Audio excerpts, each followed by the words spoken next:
Fala realeza, estamos começando mais um vídeo aqui no canal e o vídeo de hoje é especial para as moças solteiras. Hoje eu quero compartilhar com você que está vivendo essa fase da solteirice 10 conselhos para que você aproveite bem essa fase, para que você a viva para a honra e glória de Deus. Então fica comigo até o final do vídeo para você conferir esses 10 conselhos que eu também tenho colocado em prática, porque eu também estou vivendo essa fase, e viver cada um desses conselhos tem tornado a minha jornada de espera muito mais leve, muito mais tranquila e muito mais sossegada. Eu tenho certeza que eles vão abençoar e edificar a sua jornada também.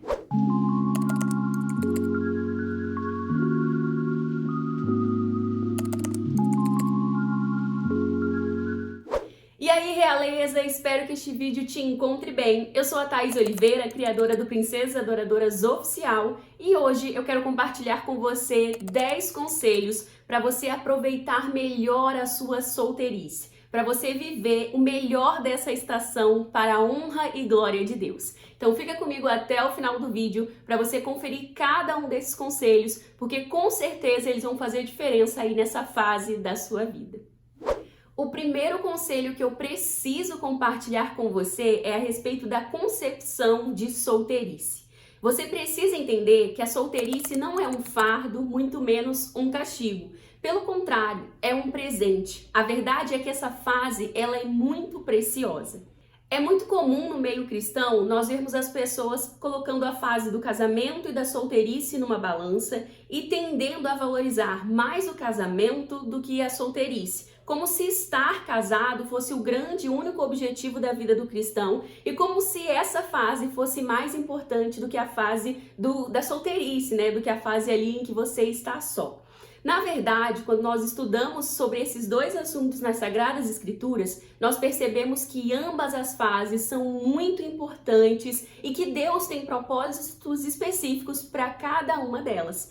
Inclusive, em 1 Coríntios 7, o apóstolo Paulo ressalta a importância da solteirice, mostrando que ela tem muito valor para o reino, porque não existe uma fase melhor, sabe? Para nós produzirmos para o reino e para nós também nos dedicarmos a buscar ainda mais o Senhor. Então, ao invés de colocar o casamento e a solteirice em uma balança e pensar que um deles é melhor, nós devemos entender que ambos são muito importantes, ambos são preciosos e têm valor para o Senhor. E a partir dessa perspectiva, nós podemos entender também que a solteirice é um presente, é uma dádiva de Deus para nós, que nos permite nesse momento viver muitas experiências diferentes daquela que nós vamos poder desfrutar apenas no casamento. Então, ambas têm seu valor, ambas têm propósitos e ambas são dádivas de Deus para nós.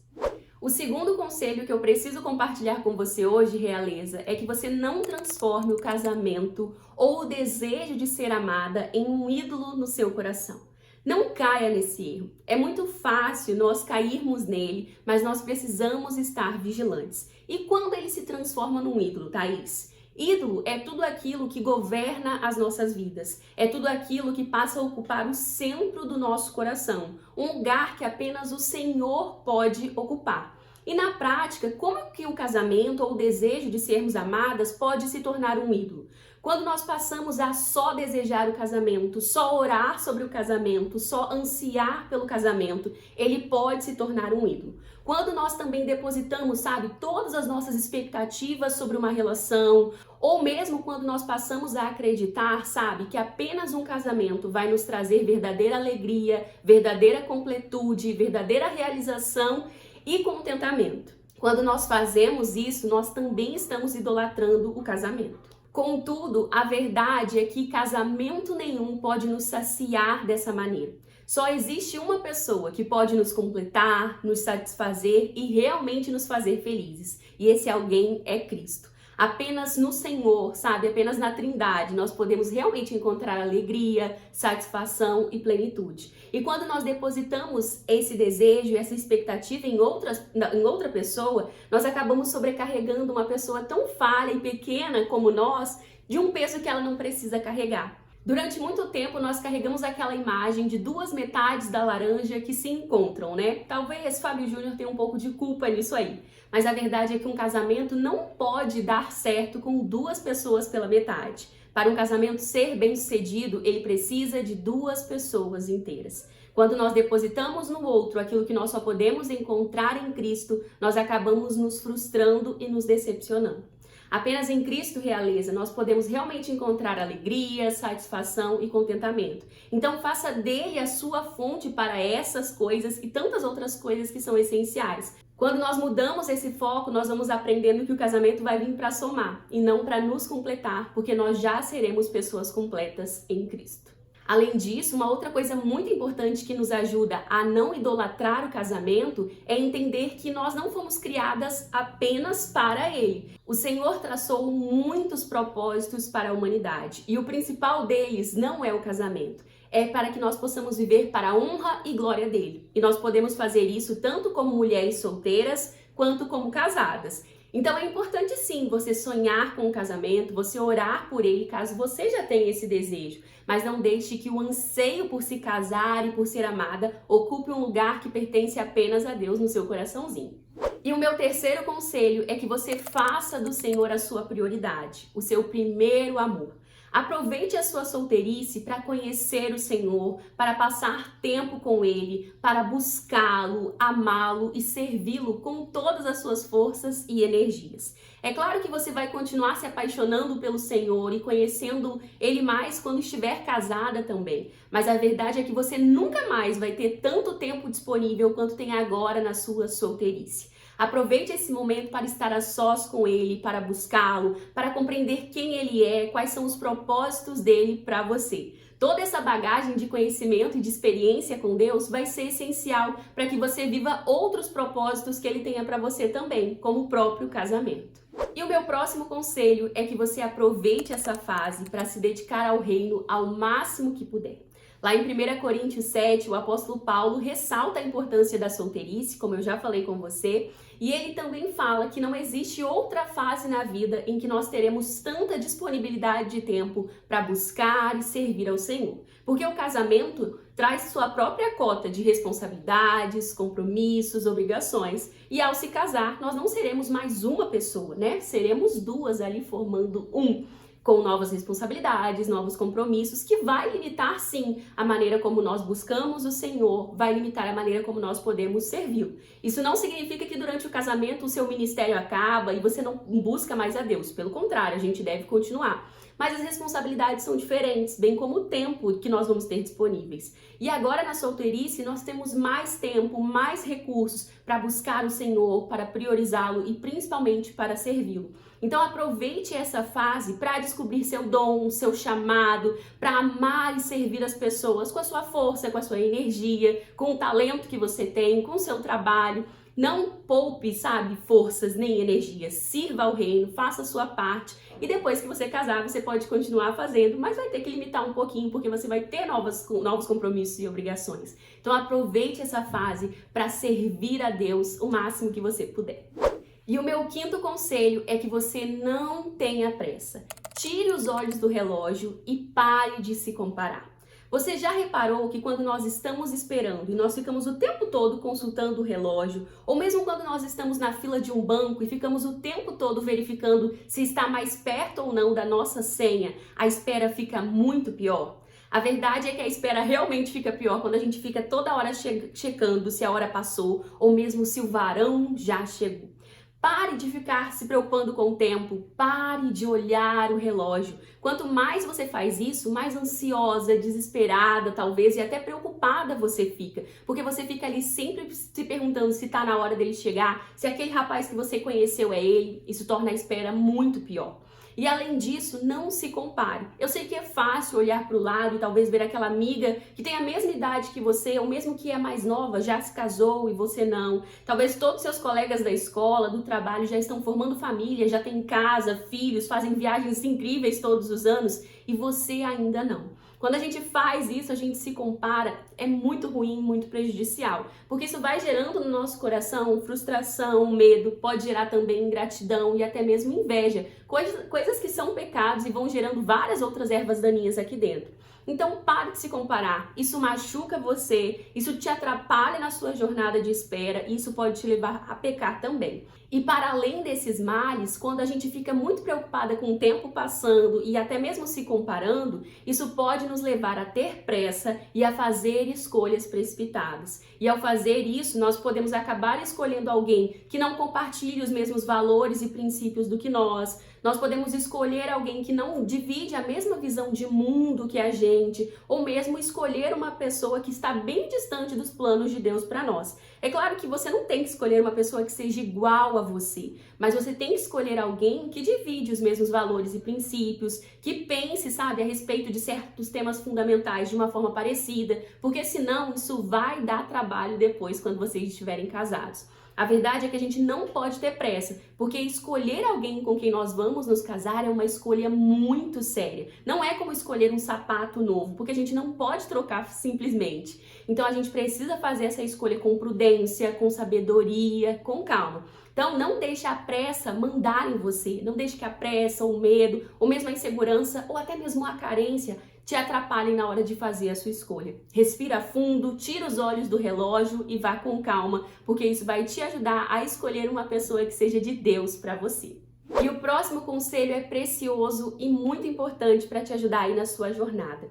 Não dê ouvidos às críticas das pessoas à sua volta, nem aqueles comentários jocosos que todo mundo gosta de fazer, sabe? Você já deve ter ouvido e muito em qualquer Natal, reunião de família, festinha em casa. E aí, fulana, já encontrou o namorado? E aí, fulana, quando vai casar? E aí, fulana, não tá passando da hora de ter filho, não? As pessoas estão sempre fazendo algumas perguntinhas assim e até mesmo algumas piadas de mau gosto, né? Eu tô esperando há um bom tempo também, já tenho quase 26 anos e sei o quão ruim é lidar com esses questionamentos.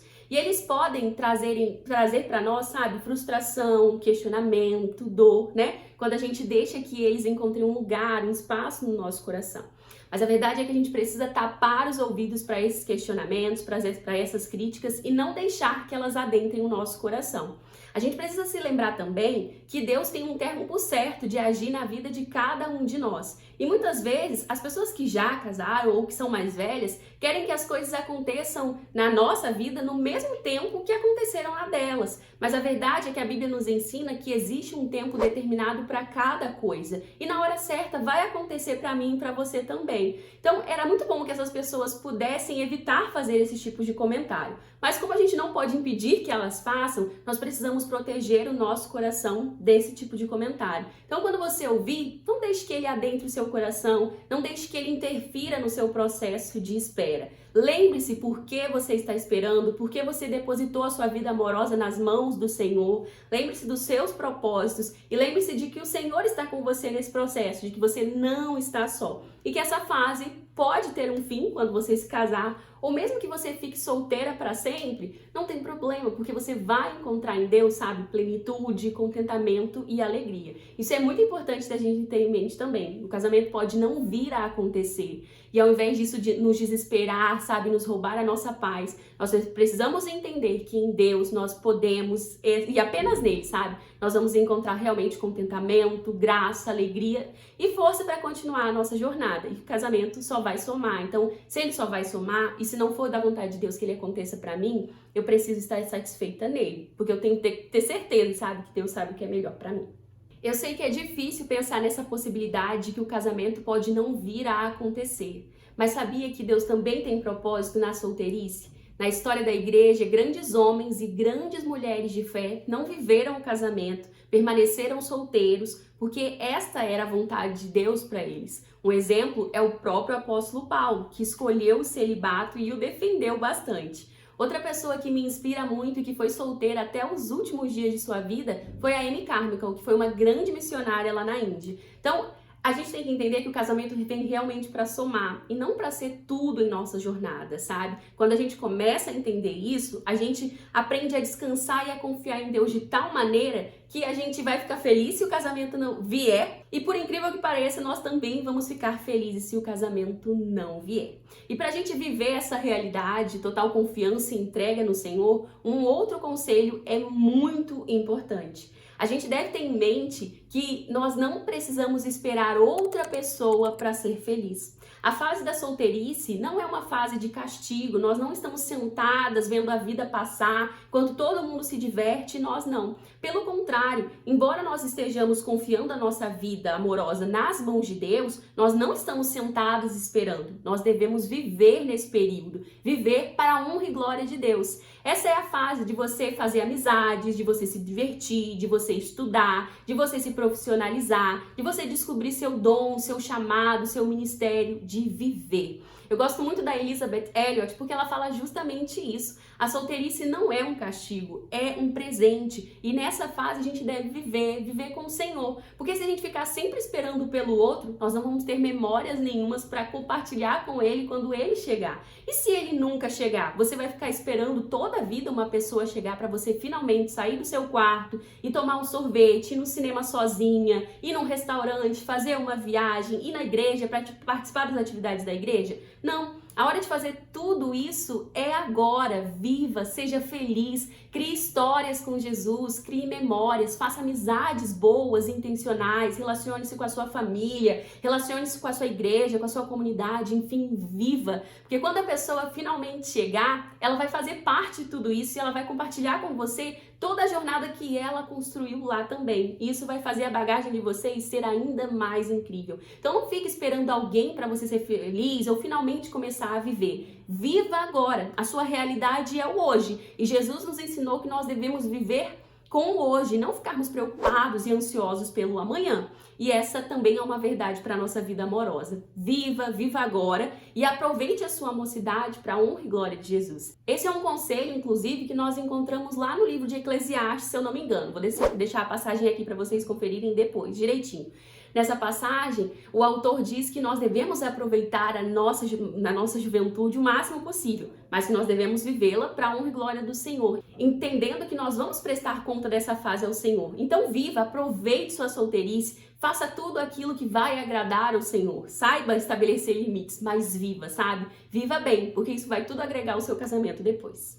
E o 8º conselho é que você espere pelos motivos certos. Você sabe por que você escolheu esperar? O que te moveu a tomar essa decisão? Será que você se inspirou num simples movimento? Será que você escolheu esperar porque você entendeu que essa é uma regra clara para todos os cristãos? Ou você está esperando porque você é exigente demais e quer aquela pessoa perfeita? Saiba que nenhum desses motivos são válidos, todos eles são egoístas e todos eles são rasos demais e podem te atrapalhar nessa jornada de espera e de confiança em Deus. Nós precisamos saber com clareza por que esperar e por que nós devemos fazer isso. No livro Eu Escolhi Esperar, o pastor Nelson Júnior nos aconselha a tomar essa decisão com bases sólidas, com boas justificativas. E ele explica que ao escolher esperar, nós não estamos apenas obedecendo a Deus, porque as Sagradas Escrituras revelam, que nós devemos confiar a nossa vida amorosa a Ele, como também estamos fazendo uma escolha inteligente. O mundo nos ensina que nós podemos nos entregar a qualquer desejo do nosso coração, que nós devemos estar com qualquer pessoa que nós desejamos e devemos entrar e sair de relacionamentos à medida em que o nosso coração manda, Mas a Bíblia nos ensina que nós não devemos viver pelo coração. E quando nós confiamos a nossa vida amorosa a Deus, nós abrimos mão de deixar que o nosso coração enganoso nos conduza para agir racionalmente, para escolher não apenas com base nas nossas emoções, mas com base no que o Pai nos ensina. A verdade é que escolher esperar é escolher construir um futuro onde o Senhor é o autor da história, onde nós vamos tomar decisões e vamos escolher alguém para casar, não com base nos nossos desejos e sentimentos apenas, mas com base naquilo que a Bíblia nos ensina. E a Bíblia ensina sobre amor, Thaís, a Bíblia ensina sobre casamento? Ensina. Lendo as Sagradas Escrituras, nós entendemos o que é um casamento, qual é o propósito dele, qual é o papel da esposa, qual é o papel do marido, qual é o papel dos filhos no casamento. Enfim, a Bíblia nos ensina todos os aspectos. E quando nós a lemos, conhecemos e praticamos, nós vamos construindo uma bagagem que nos ajuda a fazer essa escolha também, a escolher alguém, não apenas pela química, não apenas pelo desejo de estar com alguém, não porque alguém parece muito legal, mas porque nós entendemos se aquele homem pode ser de Deus ou não para nós. Além disso, confiar a nossa vida amorosa a Deus também é um excelente caminho que nos ajuda a viver em santidade e em pureza. E lá em 1 Tessalonicenses 4, nós somos exortados a viver exatamente assim, né? A prezar pela nossa pureza, a prezar pela nossa santidade. Quando nós vivemos nos deixando levar pelos meros desejos, pelo mero desejo do nosso coração, sabe? Quando o coração comanda a coisa, dificilmente nós vamos ser puros e santos. Então, escolher esperar, além de estar obedecendo ao Senhor, é uma maneira de fazer escolhas inteligentes, é uma maneira de construir a sua história com Ele e também é uma forma de viver em pureza e santidade. Tenha, sabe, na sua mente uma listinha clara do porquê você tomou essa decisão. Isso vai te ajudar a longo prazo a suportar a solidão, a suportar o período de espera e também a lidar com as críticas e as opiniões dos outros que vão sempre chegar. E o meu próximo conselho para você é muito importante. Não se esqueça disso. Lembre-se de quem você é, uma filha amada. Além de ter sido salva, você foi adotada por Deus e faz parte da família dele. E tem sido amada por ele com um amor eterno. O que Deus projetou para o casamento é amor, companheirismo, parceria, segurança, estabilidade. Infelizmente, nós temos visto por aí muitas relações abusivas, violentas, tóxicas. E muitas vezes as mulheres acham que precisam continuar nessas relações porque elas não são dignas de amor ou porque não existem meios de sair dali. E às vezes até a própria igreja incentiva que elas continuem nessas relações porque elas não podem se separar, não podem se divorciar. Como uma solteira, esteja atenta a esses sinais e lembre-se de quem você é. Lembre-se de que você é amada, de que você é valorosa, de que você é preciosa para o Senhor e de que Ele quer que você construa um relacionamento amoroso que seja seguro, que seja sólido e saudável. Lá em Efésios, o apóstolo Paulo fala sobre as responsabilidades tanto do marido quanto da esposa. E ele frisa que o marido precisa amar a sua esposa assim como Jesus amou a igreja. Você acha que Deus deseja um relacionamento abusivo para você? Você acha que Deus deseja que você seja machucada, torturada, ou mesmo que você sofra qualquer tipo de violência? E entenda que violência não é apenas aquela que te machuca na carne, na pele. Existe também a violência psicológica, a patrimonial, a verbal. Não é isso que o Senhor projetou e preparou para nós. Então você, moça, enquanto solteira, esteja atenta a isso. Lembre-se que você merece amor, você é digna dele e você é digna de adentrar um relacionamento que seja saudável e seguro. Se você começar uma relação e começar ali a perceber sinais tóxicos e perigosos, não tenha medo de dizer não. E você que talvez seja casada, já está num relacionamento e tem identificado esse tipo, de cenário de violência, de opressão, um casamento que está muito distante dos padrões de Deus para nós, não hesite em procurar ajuda. Procure ajuda na igreja, procure ajuda na polícia se necessário, dependendo do cenário que você está vivendo, mas não fique presa a esse cenário de opressão. Não é isso que Deus projetou para nós. Então, tanto solteiras, estejam atentas a isso. E se você adentrar um relacionamento que ferir aquilo que Deus determinou para você, não tenha medo de sair.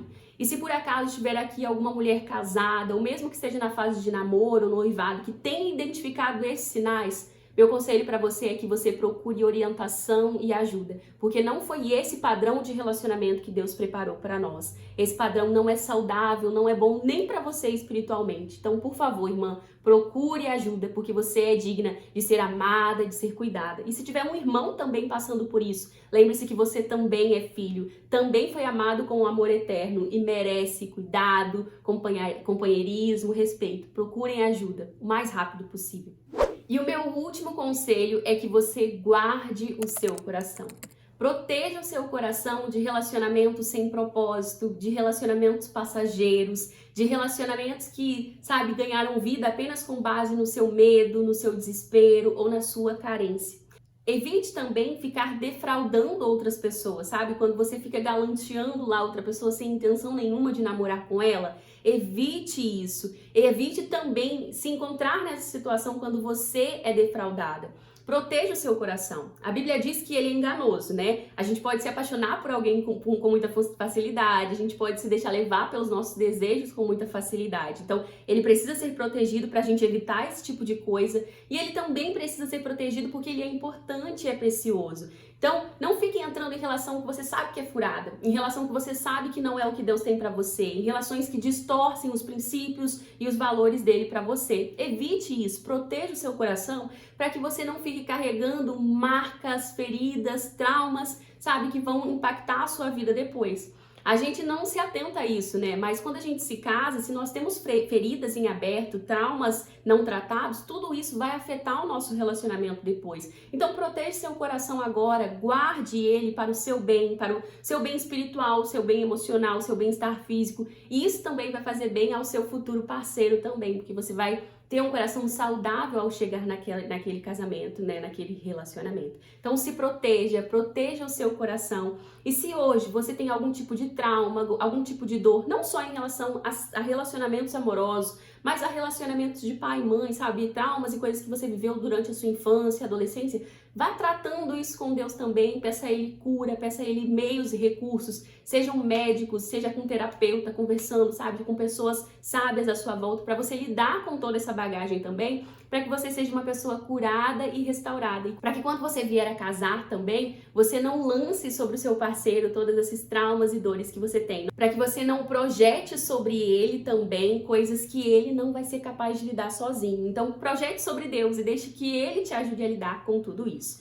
Outra coisa muito importante também, além de guardar o seu coração, é guardar a sua mente. Você é chamada a viver, né? Todos nós somos, a viver em santidade e em pureza. E isso significa não só guardar o nosso coração, guardar o nosso corpo, mas a nossa mente também. E a gente faz isso ao evitar conversas tolas, ao evitar, sabe, conteúdos sexuais que despertem isso em nós, né? Ao evitar relacionamentos que tem essa tendência de cair nessa área sexual. Nós precisamos nos guardar para o casamento. E se guardar não significa apenas não fazer o ato sexual em si, é guardar a sua mente também.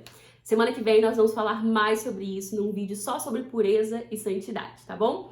Esses são os conselhos de hoje, espero que eles te ajudem, espero que eles esclareçam sua mente aí enquanto você está nessa jornada de espera. Não tenha medo de esperar no Senhor, não tenha medo de confiar a sua vida amorosa a Ele. Ele é o maior interessado em te ajudar a construir uma história de amor sólida, saudável e segura, segundo o que Ele projetou para nós. É o pecado, né, e a humanidade que acaba destruindo o padrão do casamento, não o Senhor. Ele é o maior escritor de histórias de amor que nós conhecemos, mas para nós vivermos essas histórias, nós precisamos confiar nele e andar segundo a vontade dele. Então, sonhe, anseie pelo casamento, mas faça isso com sabedoria, com limite, e use esses conselhos aí no seu dia a dia para tornar a sua jornada de espera mais leve, mais sábia e mais segura, tá bom? Espero que esse vídeo tenha te abençoado, tenha te ajudado aí na sua jornada. Não esqueça de curtir o vídeo, se inscrever aqui no canal caso você ainda não seja inscrita e, se quiser, fica à vontade para deixar o seu comentário aqui embaixo, tá bom? É isso. Um beijo e eu te vejo no próximo vídeo. Tchau, tchau!